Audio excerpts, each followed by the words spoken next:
అండి back boat neck ఇచ్చేసి front వచ్చేసి నార్మల్ బ్లౌజ్కి ఎలాగైతే ఉంటుందో ఫ్రంట్ నెక్ షేప్ బెల్ట్ అలా రావాలంటే ఏమైనా కొలతలు మార్చాలని అడుగుతున్నారు. ఫుల్ వీడియో పెట్టాను, కావాలంటే కింద లింక్ ఇస్తాను చూడండి.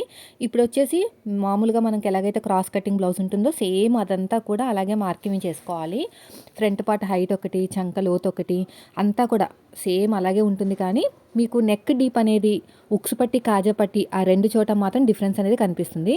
ఇప్పుడు ఫ్రంట్ పార్ట్ హైటు పైన షోల్డర్ దగ్గర ఖర్చు వదిలేసుకుని కింద ఖర్చులతో కలిపి మార్కింగ్ వేసుకున్నాను. నార్మల్గా మీరు బ్లౌజ్కి ఎలాగైతే వేసుకుంటారో సేమ్ అంతే, అలాంటి ఏం మార్పు అయితే లేదు.